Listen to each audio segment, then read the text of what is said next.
family and I even took a tour of the Bridges house and learned about its history with Mrs. Sununu.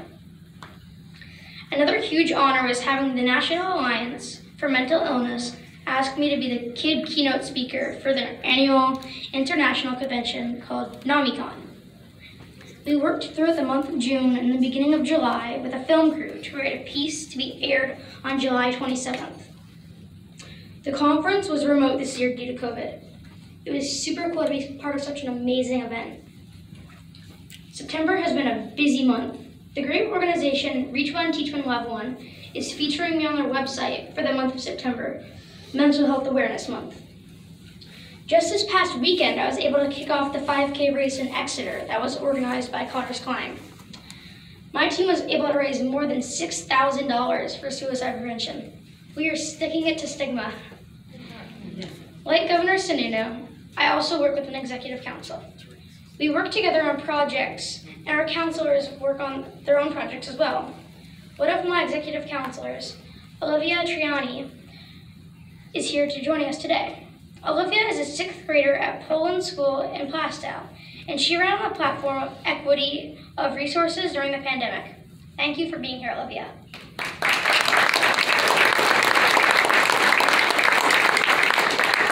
Last spring, we held drives for 3 homeless shelters in New Hampshire.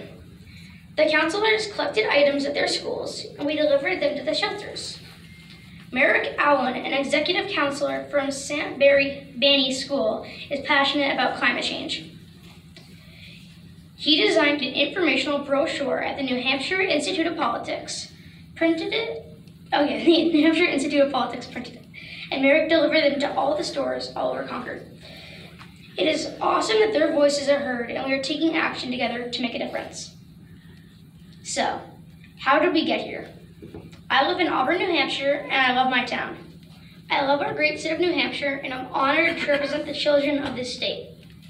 I'm so excited to be the New Hampshire Kid Governor, but the reason I ran is because I want to help kids who may be suffering from depression. I've been so fortunate to have a voice to speak up and help kids that are struggling with depression, anxiety, and other mental illnesses. I am blessed with an amazing team of teachers and administrators at Auburn Village School. My teacher presented me with this challenge and gave me a voice to speak up and help kids that may be struggling with depression, and I am so grateful. Dr. Collins has been so supportive of me every step of the way, and I am very thankful.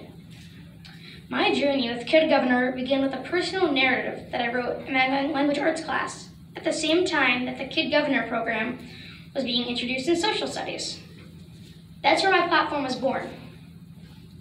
I'd like to begin with the definition of a word. It's important that we understand what a stigma is.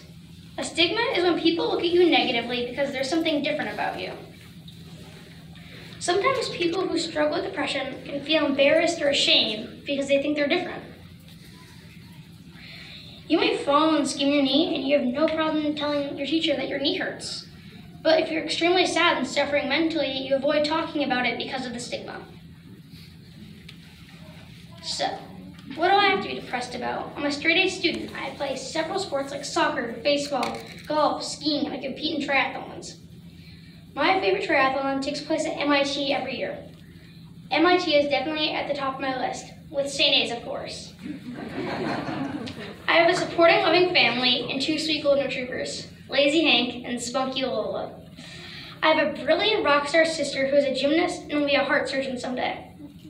My mom is an elementary school teacher and she has stayed home to take care of me and my sister. My dad is pretty amazing too. He's my biggest fan and supporter. I have tons of friends at school and beyond. My parents always said I was the happiest person they ever met in their life. Some would say I have the perfect life, and I do. But in mid-March 2020, all of that changed. My world and the rest of the world's lives changed in a big way. We began the COVID lockdowns, and we were separated and isolated from our friends. My perfect life didn't look perfect to me anymore, and I struggled with loneliness and fear that came with the quarantine orders.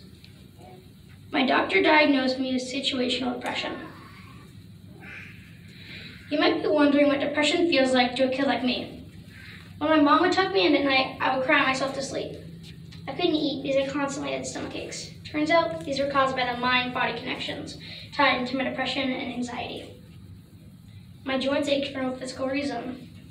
I was constantly stressed and worried about absolutely everything, including what school would look like last year and whether we would survive COVID or not. There is hope.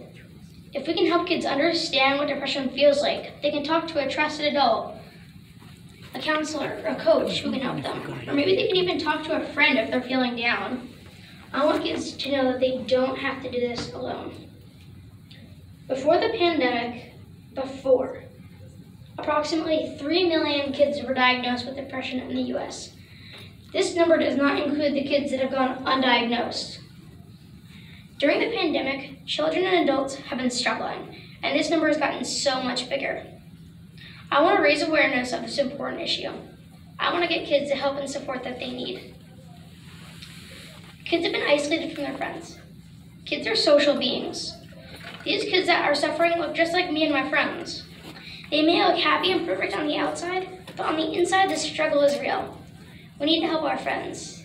You need to help the students of New Hampshire. That is why I am here today. During the pandemic, kids have not been able to see their friends face to face and hang out with each other. For a 10-year-old to go 1 year without seeing their friends, that's 10% of their life. Imagine a 50-year-old not being able to see their friends for 5 years. I have been repeating these things ever since I ran for kid governor, but I will say them again. If you're having trouble sleeping at night, you don't have to be afraid to talk about it. If you don't understand why you're not feeling quite like yourself, you don't have to be afraid to talk about it. If you're feeling sad and lonely, you don't have to be afraid to talk about it. If you're suddenly feeling physical pain for unknown reasons, you don't have to do this alone. If you feel like you're the only person that is struggling, you don't have to do this alone. And if you feel like things are hopeless, you don't have to do this alone. I've been spending my time as kid governor spreading the word and trying to eliminate the stigma associated with childhood depression. I have spoken to many groups and created materials to support kids that are suffering. Along with the Kid Governor program, I have created videos to be shared in all 5th grade classrooms throughout the state.